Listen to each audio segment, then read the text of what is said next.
Hello दोस्तों, welcome back to my channel.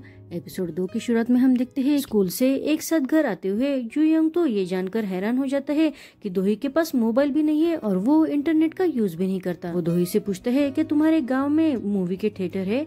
तो दोही उसे कहता है तुमने फिर से मेरे गाँव को कम समझा है, लेकिन सच कहूँ तो मेरे गाँव में मूवी के थिएटर नहीं है। जुयंग घर के अंदर जाते हुए कोच की पोस्टर पर लगी हुई फोटो देखता है जिसके स्टूडेंट ने पहले ही आके फाड़ डाली थी। आगे हम देखते हैं कि जुयंग कोच और दोही दोनों के साथ ही प्रैक्टिस कर रहा था, लेकिन वो जल्दी ही थक जाता है तो कोच उस पर गुस्सा करते हुए उसे मारने वाले होते हैं। कोच अपने स्टूडेंट को मारे ये बात दोही को बिल्कुल भी पसंद नहीं थी, इसलिए वो अपने पापा की तरफ गुस्से से देखने लगता है। अब कोच तो जुयंग को डांटते हुए उसे कहते हैं तुम्हारे पैरों की स्ट्रेंथ हमेशा ही कम पड़ जाती है, बेसिक ही इम्पोर्टेंट है और तुम उसे ही अच्छी तरह से नहीं कर पाते हो, तो तुम्हें स्क्वेट के 500 टाइम और क्लिक और फ्लिक के 100 टाइम प्रैक्टिस करनी होगी। और वो वहाँ से गुस्से से जाते हुए दोही को ही जुयंग की प्रैक्टिस पर नजर रखने के लिए कहते हैं। दोही को तो जुयंग के लिए बहुत बुरा लगता है क्योंकि वो बहुत हार्ड वर्क कर रहा था, लेकिन तभी जुयंग उसकी तरफ देखकर स्माइल करने लगता है। आगे हम देखते हैं कि खाना खाने से पहले जुयंग अब जानबूझ के स्क्वेट की दोही के सामने प्रैक्टिस करने लगता है।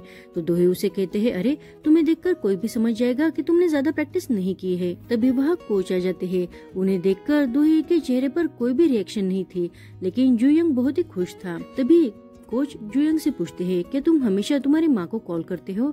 तो वो कहता है हाँ, मैं हर दिन मेरी माँ को कॉल करता हूँ। अब जुयंग कोच से कहता है जब से मैं यहाँ आया हूँ तब से पहली बार हम सब साथ में खाना खा रहे हैं।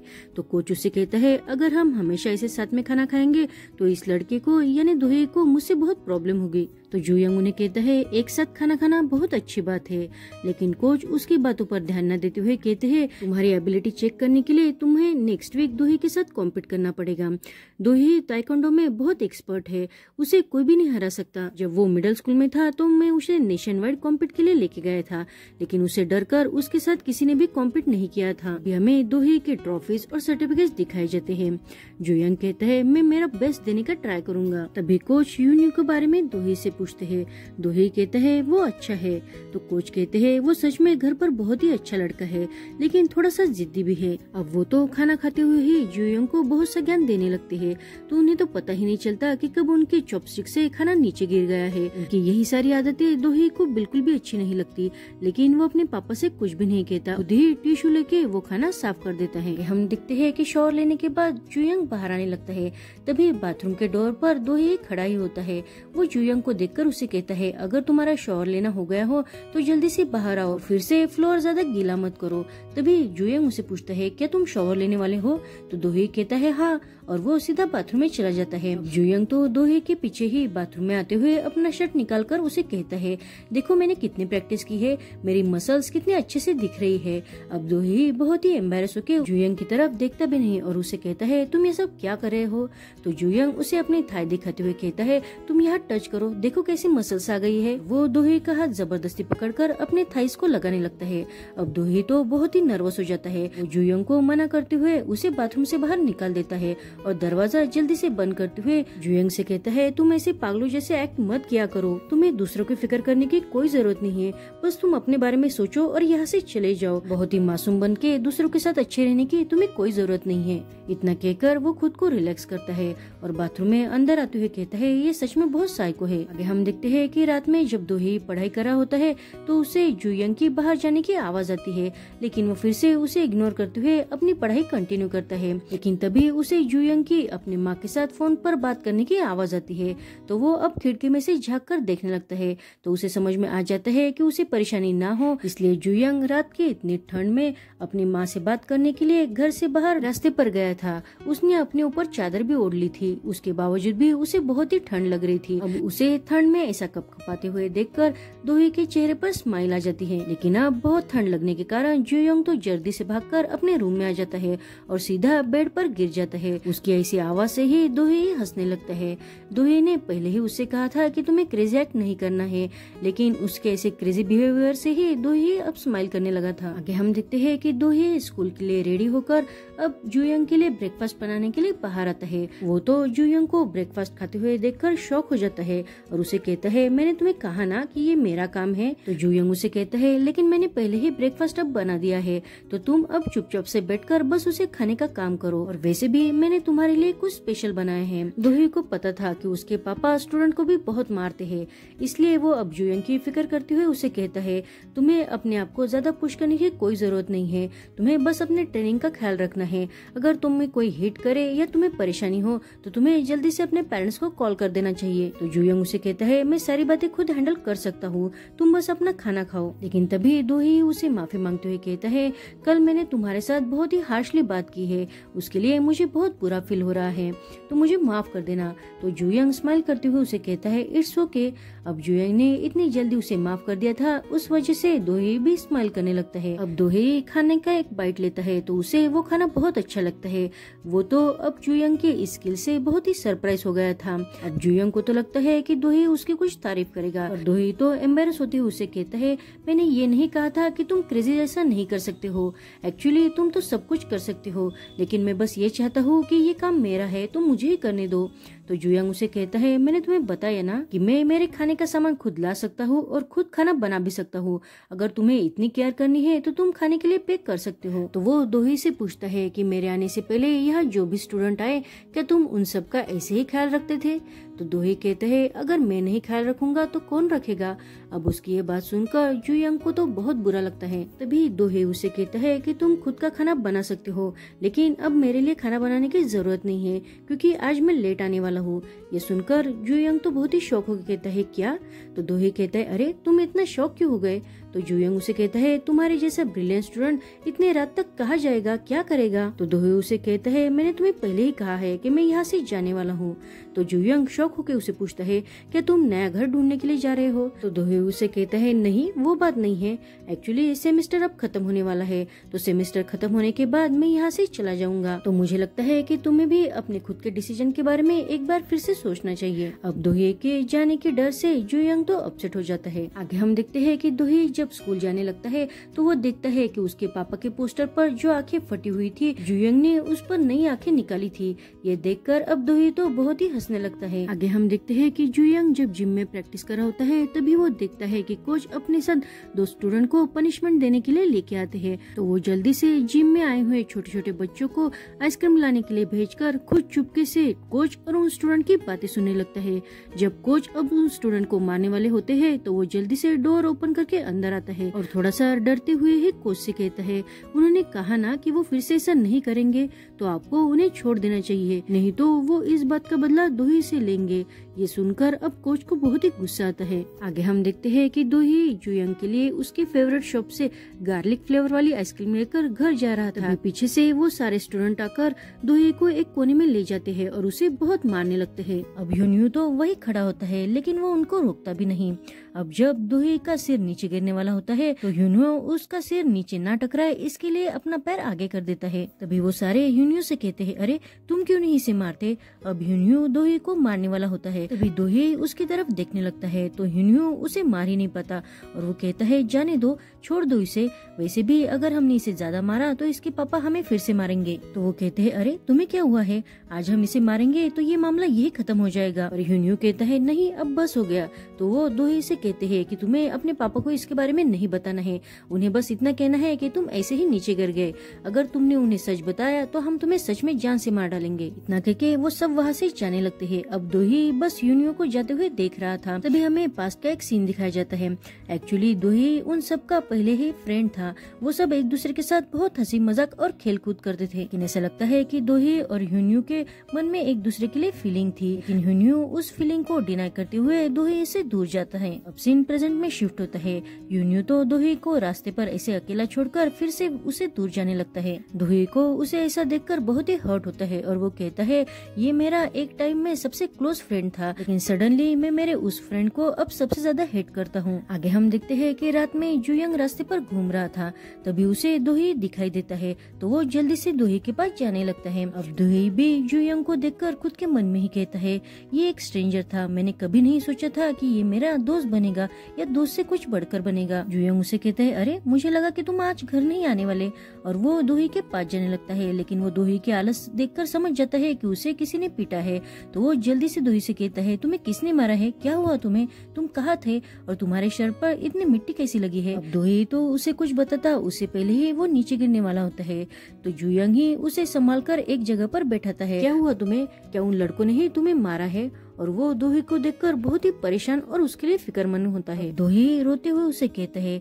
मेरे लिए ताइक्वांडो एक शाप बन गया है, मैं इससे आजाद होना चाहता हूँ। जुयंग उसकी फीलिंग समझता था, इसलिए वो दोही को हिम्मत देते हुए कहता है, तुम सच में बहुत स्मार्ट, टैलेंटेड और डिटरमाइंड हो, अगर तुम कुछ करना चाहते हो तो तुम वो कर सकते हो। उसकी इन बातों से दोही के चेहरे पर स्माइल आ जाती है और वो अपने बैग में से आइसक्रीम निकालकर जुयंग को देते हुए कहता है, शायद ये अब तक पिघल गई होगी। तो जुयंग उसे कहता है, तुम फिक्र मत करो, अब विंटर है ना तो नहीं पिघलेगी। वो दोही को घर लेके जाने लगता है, लेकिन जुयंग के पैंट पर भी खून के दाग लगे थे, ऐसे लगता है कि उसे भी पैर में चोट लगी थी। तभी हमें यूनियो दिखाई देता है, जो पेड़ के पीछे से दूर से ही दोही को देख रहा था। वो दोही और जुयंग को साथ में देखकर बहुत ही अपसेट हो जाता है। आगे हम देखते हैं कि वो दोनों ही घर आकर अपने अपने जख्म को डिसइंफेक्ट करने लगते हैं। तभी बारिश होने लगती है, तो जुयंग कहता है, मुझे लगा कि स्नो आ रही है, लेकिन ये तो बस बारिश है। तभी उसे दोही से पता चलता है कि उस जगह पर बर्फ की बारिश बहुत कम होती है और दोही ने तो अभी तक बर्फ का ढेर भी नहीं देखा है। जुयंग तो बर्फ कैसे बनानी है इसके बारे में नेट पर सर्च करता है और नेट पर जैसे बताया गया था उस तरह से सारी चीजों को ट्राई करके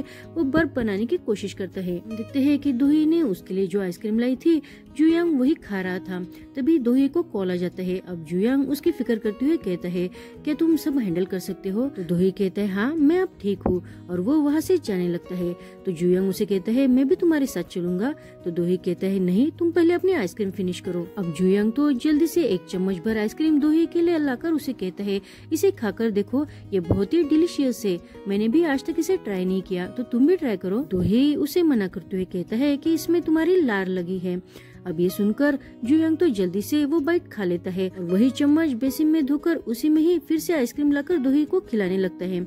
अब दोही भी कतराते हुए वो आइसक्रीम खा लेता है, उसे भी वो आइसक्रीम बहुत ही पसंद आती है। दोही तो हंसते हुए से कहता है, अरे तुमने दूसरा चम्मच क्यों नहीं यूज किया, और तुम हमेशा कहते हो कि यहाँ बहुत ठंड है, फिर भी तुम हमेशा आइसक्रीम खाते हो। आइसक्रीम खाते हुए वो दोनों एक दूसरे के साथ बहुत ही खुश थे, लेकिन अब जुयंग दोही को अकेला नहीं छोड़ना चाहता था, इसलिए वो दोही से कहता है, थोड़ी देर रुको, मैं भी तुम्हारे साथ चलता हूँ। आगे हम देखते हैं कि जुयंग दोही की बहुत फिक्र करते हुए उसे बिल्कुल भी अकेला नहीं छोड़ना चाहता था। वो दोही के साथ ही उसे स्कूल तक छोड़ने जाता है और रास्ते में वो दोही को बहुत बार हंसाता है। घर वापस आने के बाद वो फिर से बर्फ बनाने की कोशिश करता है और इस बार उसकी कोशिश कामयाब हो जाती है और सच में बर्फ तैयार हो जाती है। दोही के आने से पहले वो रास्ते पर बर्फ का ढेर पीछा देता है। अब दोही जब घर आता है तो वो बर्फ का ढेर देखकर वो तो बहुत शौक हो जाता है। उसे गेट के पीछे जुयंग छिपा हुआ दिखाई देता है, तो वो जुयंग से पूछता है कि ये सब क्या है। तो जुयंग अपने साथ बर्फ लेके आते हुए दोही के ऊपर वो डालने लगता है और उसे कहता है, ये मैंने बनाई है, मैंने नेट पर इसके बारे में सर्च किया था, और उसने बर्फ से जो स्नोमैन बनाया था वो भी दोही को दिखाने लगता है। वो देखकर दोही तो बहुत ही खुश हो जाता है और वो दोनों बहुत ही खुश होकर बर्फ के साथ खेलने लगते हैं। आगे हम देखते हैं कि जुयंग की एबिलिटी टेस्ट करने के लिए उसे दोही के साथ कॉम्पीट करना था। वो दोनों भी अब एक दूसरे के साथ फाइट करने लगते हैं। दोही को तो जुयंग के चोट के बारे में बिल्कुल भी पता नहीं था, लेकिन जब वो जुयंग को पेन में देखता है तो समझ जाता है कि उसे पैर में चोट लगी है, इसलिए वो जल्दी से जुयंग को किक मारकर उसे नीचे गिरा देता है और मैच खत्म कर देता है। कोच तो उन पर गुस्सा होकर वहाँ से चले जाते हैं और दोही बस जुयंग की तरफ देखने लगता है। अब घर आकर जुयंग दोही से जानबूझकर हारने का कारण पूछता है। दोही उसे बिना रीजन बताए हुए कहता है, ये अच्छी बात नहीं है क्या कि मैंने तुम्हें जीत नहीं दिया। तो जुयंग उसे कहता है, मैं तुम्हारे साथ फेयरली कॉम्पीट करना चाहता हूँ, अगर तुम जीत भी गए तो मैं मेरे फैमिली को प्राउडली कह सकता हूँ कि मैं अच्छी तरह से सीख कर आया हूँ। मैं तुम्हें हराने के लिए कितना हार्डवर्क करता हूँ, क्या तुम्हें वो सब नहीं दिखाई देता। तो दोही उसे पूछता है, मैं जानना चाहता हूँ कि तुम्हें चोट कैसी लगी। अब उसकी ये बात सुनकर जुयंग तो बहुत ही शौक हो जाता है। दोही उसे कहता है, मैंने तुम्हें ज्यादा हार्डली किक भी नहीं किया था, फिर भी तुम्हें दर्द हुआ, इसका मतलब तुम्हें चोट लगी है। लेकिन जुयंग उसे मना करने लगता है है तो दोही अब जबरदस्ती उसके हाथ पकड़कर वो चोट देखने लगता है और उसे समझ में आ जाता है कि उसके पैर पर और पेट के साइड में कमर पर चोट लगी है। ये देखकर उसे तो बहुत ही दर्द होता है। तो जुयांग उसे कहता है तुम जैसा सोच रहे हो वैसा कुछ भी नहीं हुआ है। तो दोही उसे कहता है तुम्हें कैसे पता कि मैं क्या सोच रहा हूँ, तुम्हें ये किसने मारा है, क्या तुम मुझे बताओगे। तो जुयांग उसे कहता है मैं भी तुम्हारी तरह ताइक्वांडो सीख रहा हूँ, तो प्रैक्टिस के बीच मुझे ऐसी चोट आ सकती है और वैसे भी मेरे सारे बदन पर बस चोट ही चोट है। अब उसकी ये बातें सुनकर दोही बहुत ही अपसेट होकर अपने रूम में जाने लगता है। तो जुयांग उसे रोकते हुए कहता है तुम्हें मेरी बात पर यकीन नहीं है ना, तो मैं ऐसा क्या करूँ कि तुम्हें मेरी बात पर यकीन हो जाएगा। अब दोही तो जुयांग की फिक्र करते हुए उसे कहता है तुम यहाँ ताइक्वांडो सीखने के लिए आए हो ना, तो बस वो सीखो और यहाँ से चले जाओ। वैसे भी तुम्हें एथलेट नहीं बनना है, तो खुद पर ज्यादा प्रेशर मत डालो। अब उसकी इन बातों से जुयांग भी बहुत इमोशनल हो जाता है। दोही उससे कहता है तुम्हें किसने मारा है मुझे उनकी बिल्कुल भी फिक्र नहीं है, लेकिन जिसने मार खाया है मुझे उसकी बहुत फिक्र है। लेकिन थोड़ी देर बाद दोही जुयांग से कहता है मुझे माफ कर देना, अगर कोई मार भी खाता है तो उससे मेरा कोई कंसर्न नहीं होना चाहिए, है ना। लेकिन तभी अब जुयांग उसकी बातों से जल्दी से उसका हाथ पकड़कर उसे किस करता है। आगे हम देखते हैं कि किस करने के बाद दोही अपने रूम में पढ़ाई कर रहा होता है, लेकिन उसका पढ़ाई में बिल्कुल भी ध्यान नहीं था।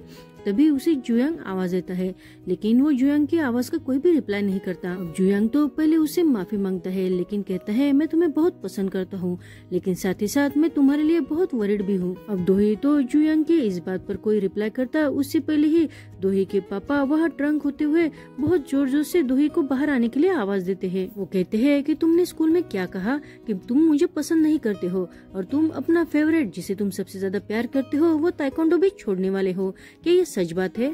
अब जुयांग तो जल्दी से बाहर आकर दोही के पापा को उसके रूम से दूर लेके जाता है। तभी वो कहते हैं तुम इसे सेउल में अपने साथ लेके जाओ, लेकिन जुयांग उनकी तरफ बस गुस्से से देखने लगता है। तभी दोही बाहर आ जाता है तो उसके पापा उसके कॉलर पकड़कर उसे घसीटते हुए बाहर लेके आते हैं। वो कहते हैं मैंने तुम्हें कहा था ना कि तुम सेउल के बारे में भूल भी जाओ, तुम कुछ भी हो जाओ लेकिन सेउल नहीं जा सकते। और वो दोही के गर्दन पर मारते हुए उसे पूछते हैं क्या तुम अपनी माँ की तरह ही सेउल जाना चाहते हो। उसने कहा था कि वो वापस आएगी, लेकिन उसने अपना प्रॉमिस नहीं निभाया, क्या तुम भी उसकी तरह ही करने वाले हो। अब दोही को ऐसा मार खाते हुए देखकर जुयांग को तो बहुत बुरा लगता है। तभी दोही अब आंख में आंसू आते हुए उन्हें कहता है मुझे खुशी है कि मेरी माँ यहाँ से चली गई और उनके पास यहाँ वापस आने का कोई रीजन भी नहीं है। वो ऐसी बदतर भरी जिंदगी कभी नहीं जीना चाहती थी और मैं भी नहीं। अब उसकी ये बातें सुनकर उसके पापा को तो बहुत गुस्सा आता है और वो दोही को मारने के लिए सिगरेट और बाउल लेके आते हैं। उन्हें ऐसा करते देख अब जुयांग ही बीच में आकर उन्हें सोफे पर गिरा देता है और वो जल्दी से दोही का हाथ पकड़कर भागते हुए उसे बाहर लेके आता है। अब दोनों भी बाहर आकर एक दूसरे के साथ बहुत ऑकवर्ड फील करने लगते हैं। तभी दोही कहता है अरे तुमने तो मुझे जैकेट लेने का भी समय नहीं दिया।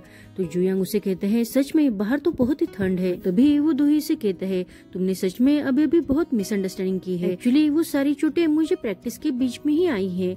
अब उसकी ये बातें सुनकर दोही तो जल्दी से उसे किस करने के लिए जाता है, लेकिन जुयांग उसे दूर जाते हुए इधर उधर देखने लगता है। वो दोही से कहता है क्या तुम ये अभी करना चाहते हो। तो दोही अब उसे दूर जाते हुए ऑकवर्ड फील करके उसे कहता है तो तुम क्या चाहते हो कि मैं तुम्हें किस घर पर करूं। लेकिन जुयांग अब उसे किस करने के लिए उसके पास आने लगता है। तो दोही उसे कहते हैं अरे तुम ये क्या कर रहे हो। और वो जुयांग से दूर जाते हुए उसे कहता है अब कुछ मत करो, तुमने मेरा सारा मूड स्पॉइल कर दिया है। तो जुयांग जल्दी से इधर उधर देखकर उन्हें किस करने के लिए एक जगह ढूंढता है। वो कहता है चलो हम टनल में किस करेंगे। तो दोही उसे कहता है अरे टनल में कौन जाकर किस करता है। अब जुयांग तो इधर उधर देखते हुए जगह ढूंढने लगता है। तभी वो दोही को पैवलिन दिखाते हुए कहते हैं हम वहाँ जा सकते हैं। आगे हम देखते हैं कि वो दोनों भी पैवलिन में बैठकर बहुत ही नर्वस हो जाते हैं। तभी दोही उसे कहता है मुझे लगता है कि पहले हम घर जाके वापस ही आना चाहिए। तभी जुयांग उसे कहता है लेकिन ये जगह मुझे बहुत पसंद आ गई। तो दोही उसे कहता है मैंने ऐसा तो नहीं कहा ना कि मुझे ये जगह पसंद नहीं, मुझे भी ये जगह बहुत पसंद आ गई। अब ये सुनकर जुयांग भी खुश हो जाता है और वो दोही को किस करने के लिए उसके पास जाने की कोशिश करता है। एक्चुअली में वो दोनों बहुत ही नर्वस हो गए थे। वो दोनों तो एक दूसरे को किस तो करना चाहते थे, लेकिन उन्हें समझ में ही नहीं आ रहा था कि वो क्या करे। फाइनली वो दोनों एक दूसरे को देखकर किस करने के लिए क्लोज आते हैं। तभी उनकी नाक बीच में आ जाती है। तो जुयांग कहता है मैं राइट साइड से किस करता हूँ। तो दोही उसे कहता है ठीक है और वो फाइनली एक दूसरे को किस करते हैं और यहीं पर ये एपिसोड खत्म होता है। Thank you for watching.